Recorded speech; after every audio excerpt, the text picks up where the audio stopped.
everyone, welcome back to my channel. Today we'll be talking about the books that I read in October. October was kind of a disappointing reading month for me, both in volume and quality of the books, so let's get into it.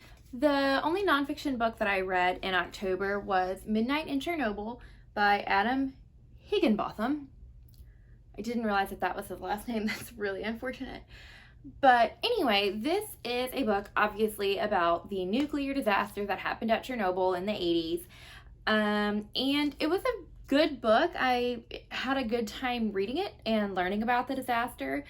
The only kind of negative, I guess, critique I would have of the book is that it is very long and very detailed, and I don't have like a deep vested interest in the accident at Chernobyl. I was just kind of reading it as more of like, that seems really interesting and that'd be really cool to learn more about. So for me, it could have been, I would have been happier or more, I would have been just as satisfied, I guess, with a shorter book.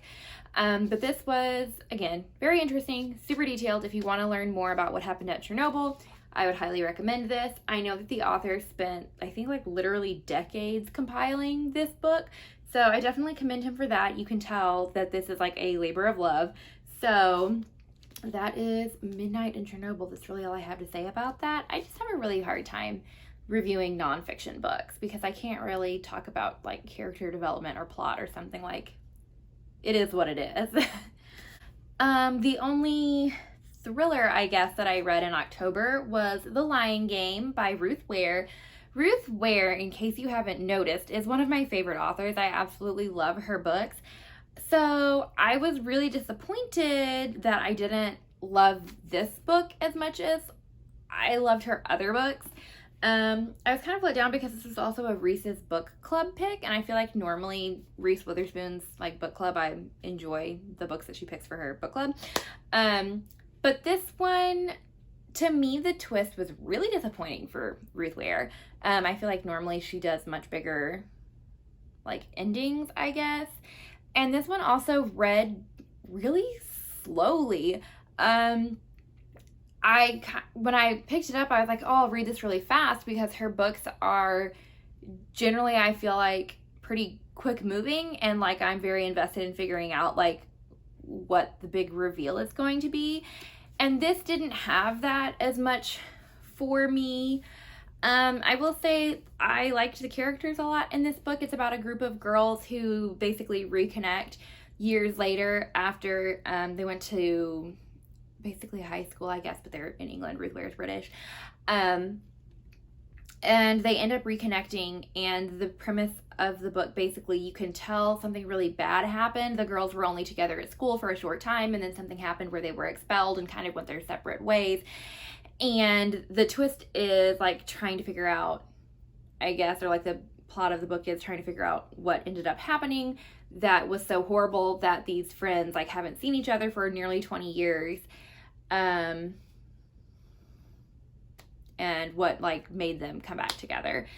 So that was The Lying Game. Not the best thriller I've read, but if you're a big Ruth Ware fan like I am, you have to read it, right?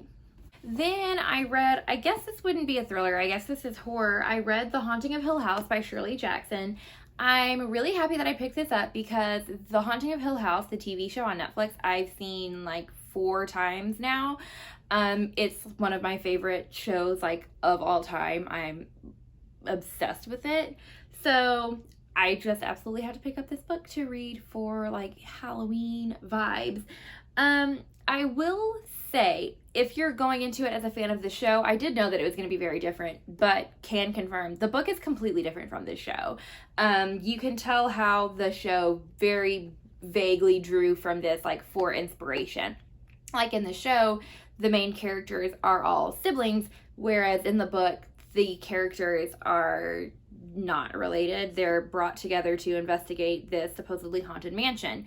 And it's set in the 50s, so it's like the show is set in modern day, and this is very, things were different. So The Haunting of Hill House is about this group of people that go to this mansion to spend the summer there to investigate the alleged haunting there.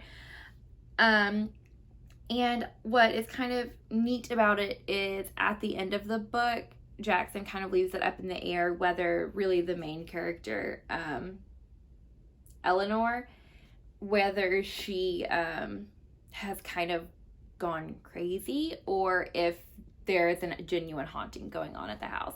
So I really liked this. It's short, it's a quick, spooky read. It was perfect for Halloween. And then, of course, you know I had to pick it up when it came out. The Invisible Life of Addie LaRue by V.E. Schwab. I adored this book. I kind of forgot how much I loved it until I picked it up again just now. It is slow. It is much more character driven than plot driven, and the ending is ambiguous. It's not like a final conclusion. So, with that in mind, if those things are big pet peeves for you, you will not like this book. If you want a beautifully written, completely unique story with absolutely unforgettable characters and like the most gorgeous prose I've ever read, you will also adore The Invisible Life of Addie LaRue. I knew I had to get this book because I kept hearing people talk about it, and their like synopsis of it is that the main character makes a deal with the devil, and she is you can't remember her. She gets forgotten as soon as people like look away from her. So, for example, she'll be having dinner with people, and if she gets up from the table and if someone at the table gets up to go to the bathroom, when they come back to the table, they will have forgotten all about her. And basically, I mean, that's the premise of the book, is that the devil is basically trying to wear her down, because the deal is that whenever she's tired living this life where nobody remembers her, then the devil gets her soul. And Addie is living out centuries basically just to spite him and prove that she's capable of living for hundreds of years, not being able to form any lasting relationships with people. And I don't know how much I can say besides that, but this book was a 5 out of 5 stars for me. I really loved it. I can't recommend this book enough if it sounds like something that interests you. Again, if you're not into like a slower, character-driven, ambiguous ending story with elegant, flowery prose, this won't be for you. But I absolutely loved this book. It's so good. I can't recommend it enough. The last book that I'm going to talk about is actually the first book that I read in October, and that is Wilder Girls by Rory Power. This one for me was, I think I rated it 3 out of 5 stars, as like not terrible, but like not great either. I didn't know, or I had like forgotten going into it, that it is, there's like queer representation. The main character in the book, whose name I have forgotten, Hetty?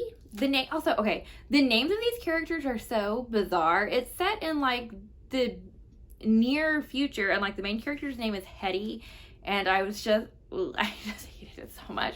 But she's queer. I don't know if she's bi or lesbian or what, but she ends up dating another girl, or I guess they're dating. Really, it's like not much representation. There's like I kind of felt like they were building up to some kind of romance, and then the girls like kiss once, and then they don't talk about the relationship or the way the girls feel about each other anymore for the rest of the book.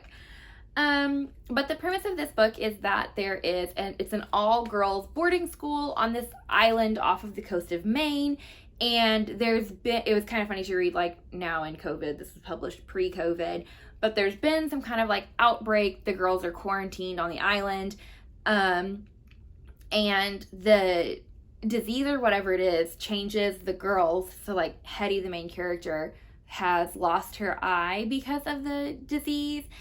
And it's like the infestation is like changing the wildlife on the island as well. And so the girls are completely shut off from the rest of the world. Like, phone lines and everything have been cut. They don't have, like, their cell phones and things don't work. The only connection they have to the outside world is, like, once a month, this boat comes and drops off supplies. So the girls are basically just waiting for help so that they can get off the island, and they're waiting for, like, a cure or a treatment for the tox is what they call it.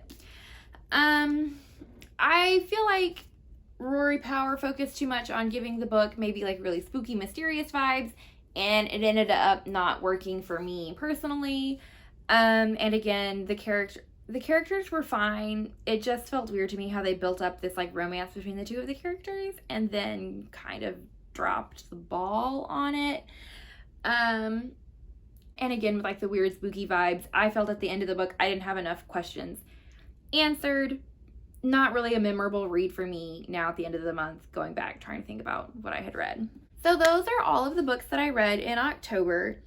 Actually, now that I look back at it, not as disappointing as I remember it being. So I take that back. Disappointing only in volume, not so much quality. I feel like I always read more books that are kind of 3-star middling range than 5-star, obviously. So I guess that's all I have for you today. Thanks everyone for watching. I will see you in my next video.